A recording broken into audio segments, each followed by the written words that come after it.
Do you know in the Bible it says God will reveal mysteries to us? I got a mystery to reveal about the Lord's Prayer in the next More Faith, More Life podcast.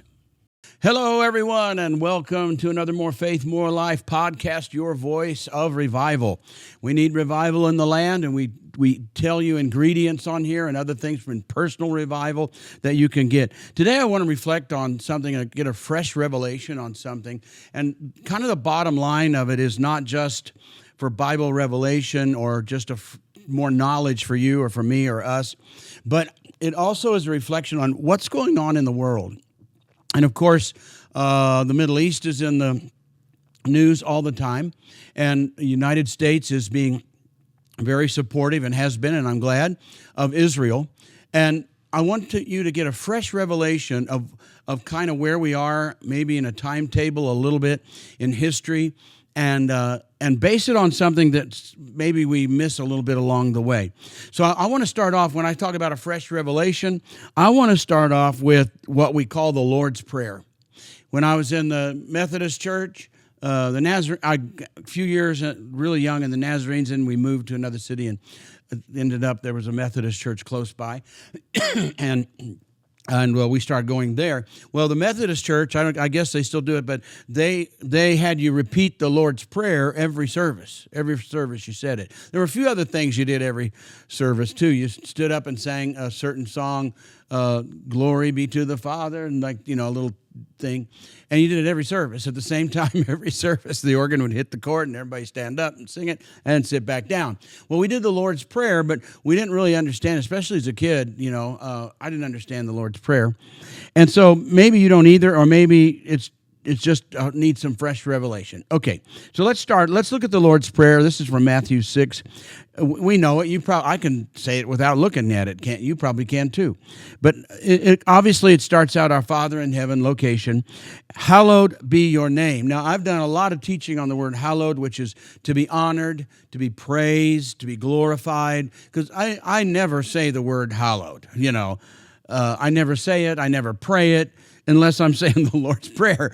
So we need to know what it means, and it can be, honor, praise, to be sanctified, which I'm going to talk to you about in a little bit. So that's it. First of all, that starts it out. And then it mentions, as you know, the kingdom comes and the will of God. Two things, kingdom and the will of God. Then bread, give us our bread, forgive us our debts, and free us from the evil one. That's how Matthew did. But deliver us, the last line, and lead us not into temptation, but deliver us from the evil one. So I'm taking these as ingredients and putting them together for your benefit, and then understand what happened with Israel and why this prayer is here and what does it mean, and get a fresh revelation on the prayer that Jesus said, pray it this way, all right? So I noticed it, like I said, the ingredients of it, the honor and hallowed and sanctity of God, the kingdom and the will of God, and then three things: bread, debt, and the evil one, right? Deliverance from the evil one. Now, I want you to know why this prayer is so important, okay? And get it in context, because it's the one we did. Well, first of all, we need to understand how important Israel is as we look to what's going on in the world. Paul wrote in Romans 11 that, remember, don't get arrogant about this. He said, because remember, the root, so he's talking about an olive tree and the branches and how we've been grafted in. And he says, remember, you don't support the root. And that's talking about the original olive tree that was Israel, right? And we got grafted in. He says, you don't support the root. The root supports you. That's an amazing statement when you think about it, because the church has generally separated itself completely from Israel, or not from Israel, but from the Jewish religion, right? We don't have those roots.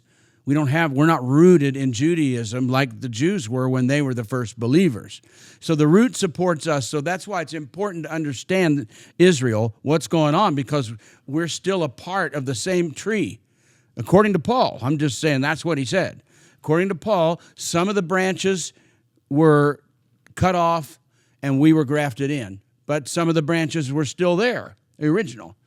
And so so now we have this kind of funny tree where it's got the real branches and the grafted in ones, which is us, at least myself. And now we have this, but the church that Paul is writing to, and the people Paul is writing to at the time, he's telling them, but don't get arrogant like now you're something. You don't support that tree. The root supports you. We got to remember that. Okay, I've said it twice, so I guess that's enough. Okay, so then we still have this prayer. We got to back up a little bit more, though, and understand that Israel had a covenant with God, right?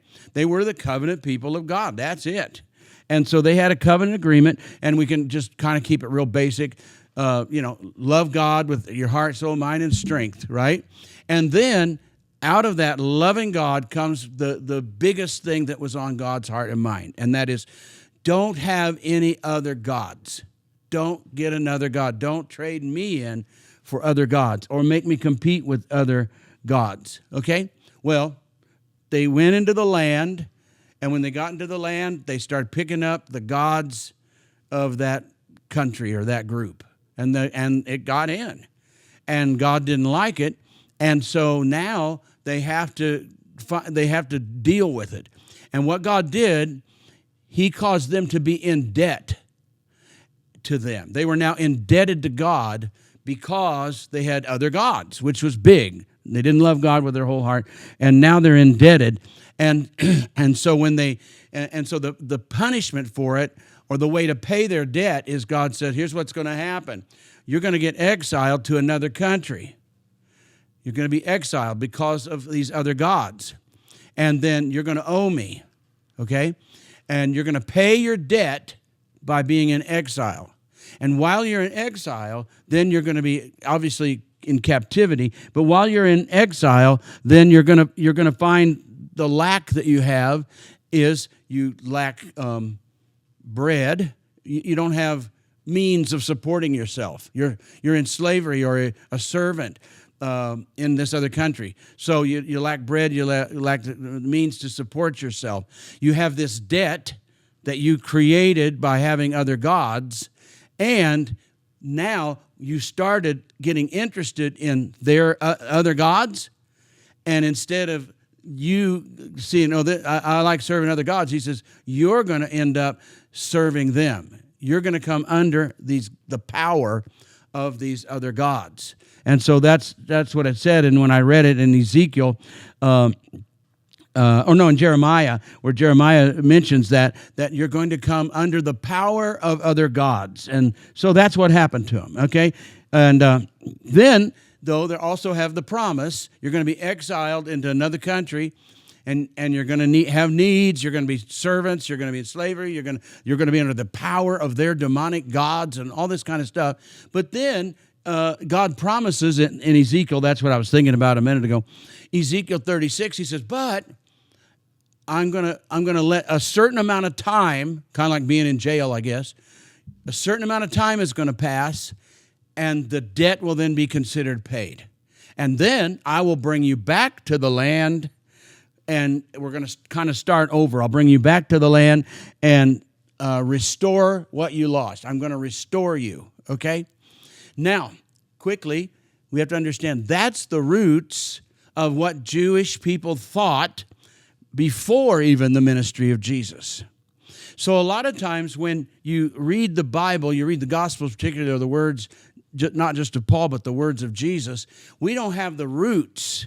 We don't have that root system that we talked about of that tree to understand that they're interpreting what God is saying by things that for hundreds of years they believed. And long before the ministry of Jesus, God was saying, yes, you'll go into captivity, which they did. And then he brought them back, but they still didn't get it. They didn't get the message, because even though they were in Israel, he brought them back, they're in Israel, and that's where Jesus' ministry is, right? He's in Jerusalem, etc., around Galilee. But they're still in captivity in their own country, because Rome now controls Israel. They're under the thumb of Rome. So they're still in captivity. So therefore, the things that were happening when they were in another land are still happening to them. There's lack, there's poverty, There's demonic powers. Where did Jesus go? Everywhere he went, there's demonized people, right? And so they're still in captivity, even though they're in their own land. All right. So maybe it sounds like I'm teaching too much. Just hang on, and you'll get this in just a second. All right.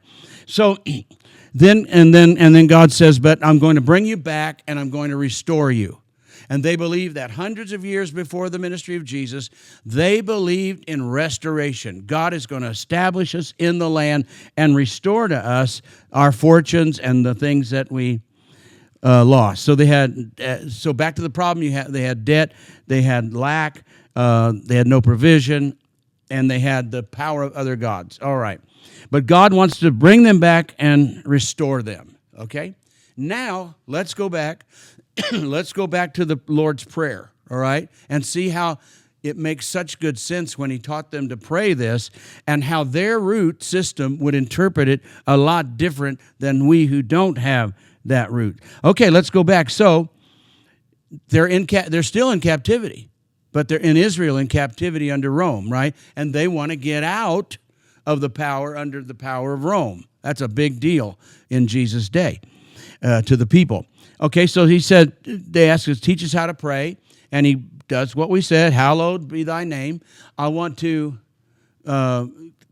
add that we don't use this word much in this prayer, but that also means sanctify. Sanctify. Do you know what sanctify means? Set apart. Sanctified means to be set apart. Okay, so when he says pray, hallowed be your name, obviously honor. I've preached a lot on that. But if he's going to sanctify his name apart, and they need to be a part of it, how do you set God's name apart? You set it apart from all the names of the other gods. Here, your name is sanctified, set apart. We don't have any of their gods' names now. We got rid of all those gods. Okay, the kingdom comes and will be done, and on earth. Okay, now it switches from that to what's going to happen, what God's going to give. Now listen to what he says, the three things. What's the three things? Give us today our bread, forgive us our debt, and get us out of the power of the evil one. The three things that was happening to them in captivity and continued to happen because of the captivity of Rome, he's actually praying a prayer for them to have all these things taken care of. So that means if he says bread, debt, and from the evil one, he's talking about being restored, because that's what he said he'd do when they were in captivity. I'm going to restore you. So they're more, he is the bread from heaven, so we can put that there. We do, but the debt that they got was serving other gods.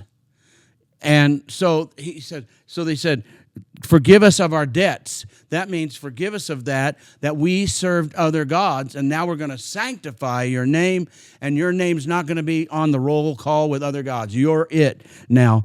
And then, remember, then they came under the power of the gods of the country they were in, or the people they served. Now he began to serve their gods. So all of a sudden, Jesus says, so also pray that you get delivered from that evil one, Satan, and those demonic powers. All right? So the reason that's important now is because it brings us to our day. So I want to tell you, in my studies and understanding of this, what he was saying, this was not just a prayer for them right there, and it's not just a prayer that I said in the Methodist Church. He is disclosing, in my opinion, this is, well, it's called eschatology, but this is an end time prayer of what he is going to do to restore Israel, right? Because the key words are there. The key words, bread, debt, and power over being freed from the power of the devil. Now, what do we see today? Look at Israel today. Israel is becoming, with our help, obviously, but Israel is becoming its own world power. Prosperous, right? Prosperous. And they come to Israel not to have other gods, but unfortunately there's some there. But Israel, the Israelites that I've seen and I've worked with, they're not serving the gods of other nations that still live in Israel. So this is a fulfillment. This is like an end time thing that shows God is doing something. So when we get the news and we see what's happening and the bombing and that, and we're trying to figure out what's Israel up to and what we're up to and all that, what is really, really happening? See, God is fulfilling his promise. Israel came back to the land and became a nation. And in one day, in May, it was at 1948. It kind of started in 47, but 48 it was declared, and became a nation. And they had nothing. If you just take that was just a few years after the World War II with the Holocaust, where you saw how terrible that the death camps were. And so now, all of a sudden, they're their own nation, that quick. And since then, in those years since then, they've grown, and more restoration. It appears that the debt they got for serving other gods has been forgiven. And now, when Jesus says this is what you ought to pray, is get out of that debt. Get the promise of bread, because when you were in captivity, you couldn't provide. And now God's going to give us bread, provide us with bread, get us out of this debt that we created because we have served other gods, and get us out of the power of the evil one, get us free. And so sometimes when you see that for all these years, all these nations have threatened to annihilate Israel, which they threatened in World War II, and it's just continued, right? But now what's happening? Nations are changing. Armies are being destroyed. Missiles are being shot down. All of a sudden, they're getting out from underneath the thumb of the evil one that wants to annihilate them. And they're becoming a world power. So when you hear the Lord's Prayer the next time, you realize it's bigger. It's in my thinking now, it's an end time eschatological, right, fulfillment, that we are living in the time of the fulfillment of this prayer. It was important then, but it's being fulfilled in our day, because it couldn't have been fulfilled when there was no Israel. It couldn't have been fulfilled in 1946 because there was no Israel, right? But then Israel came, and this prayer, which is good for us too, because we're grafted in. But we're grafted into what God's doing in Israel. So restoration should be something that all people that love God see happening. These things, bread, debt's gone, and the power of demonic forces are being broken, and we're being delivered from evil and the evil one. Now, the interesting thing that's kind of, I think the word would be ironic, is while Israel right now is being delivered from the gods that wanted to destroy them and being the power one now, right? They're the power one. God is sanctifying his name through them as they're raising him up. And it's not necessarily them, it's the work of God, right? He gave them bread, he forgave the debt, and he's delivering them from the evil one, right? And raising them up. The irony of it is the gods that they're being delivered of right now are gods that people are trying to spread in our country and our government right now. So while they're being delivered and breaking the power of those gods and those enemies, we're seeing people bring and import. You know what it means to import something? Importation, right? Not impartation, but import the teachings and the ideas of other gods now are trying to get in. And the religion of other countries, we didn't go there like Israel went into captivity, but they're trying to put us into captivity to those gods that Israel is breaking the power of over them. And there's many, not all Americans, obviously, but there are people here trying to bring those gods. And now what happens? What's going to happen if we fall for it? What's going to happen if we allow it in our government and in our countries and in our cities? What's going to happen if we allow these other gods? See, that's the one thing. God said, no. You know, we say, in God we trust, then in liberty and justice for all, we say, this thing. These are godly things. They're not other God principles. The other God principles will take your freedom away. And so And so we have to stay within God. We trust the God we've been trusting. Rather, if we start falling for other gods, what's going to happen? Well, we won't necessarily go into exile in another country, but you can be in captivity in your own country under the power of another country, other gods, lack of bread, indebted to God because we served other gods, right? All this, the same thing could happen in America. Then the last thing I want to say is we personally, just us as people, we need to be careful that we have not wandered away, if we ever had it, from a really true love and care for God, and we've allowed the gods of this world, the ideas. The church has opened its door to the gods of this world. You say, what's that like? I'm going to go to a Christian church and maybe they'll have a Buddha there. No, not like that. It's the gods of this world. Selfishness, self-centered, humanistic, right? Love of self, serving self, all this. It's a self-gospel. And we've made ourselves the God that we serve is us. We serve ourselves. And so we have to be careful of that because it could open up exile to you, and then all of a sudden things are not going how you want. Money's not going how you want. The finances, the relationships, moving ahead just in your job, and the church is dull. It doesn't see the power of God. Where all these symptoms are going off, and all of a sudden we don't know why. Well, we can learn from Israel, right? We have to be careful that we don't go into captivity under demonic power or under just the demons of other gods that we're allowing to come into our country right now. So there's practical side, but there's the beauty side. As we see what God is doing with Israel, that means he is the God of restoration. So we need to grab that because that means what? Being restored, and that means we could have revival.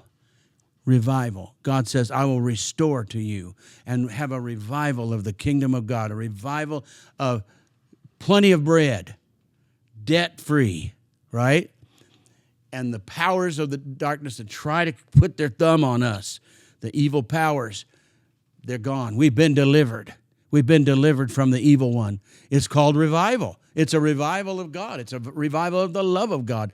It's a revival of making God the center. It's a revival of getting rid of all other gods, whether they're actual statues or teachings or just the love of self, making ourselves God, whatever, getting rid of those, and all of a sudden focusing on loving God with all our hearts, have no other gods before him, and then we can begin to look to the promise of God will protect us, God will restore us, God will revive us. And we see this in the actual looking at Israel, but we can see it in the spiritual. We want to see it here in the church and across our nation.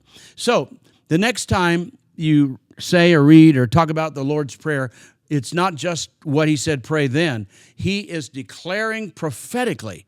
It's a prophetic prayer that the day is coming when all this is going to happen to Israel. And since we're in the same tree, it'll also happen to us. Is that too much Bible teaching today? I don't know, just got in the mood to teach a little bit, and I hope it was helpful to you. Go to stevegrayministries.com. There's a whole lot of teaching there. A new book will be coming out. I should probably have told you today, but I'll tell you soon about this new book that's really exciting and so necessary with what's going on in the world and in our country today. So subscribe, tell your friends. Be sure and catch us next week. Till next time, bye-bye.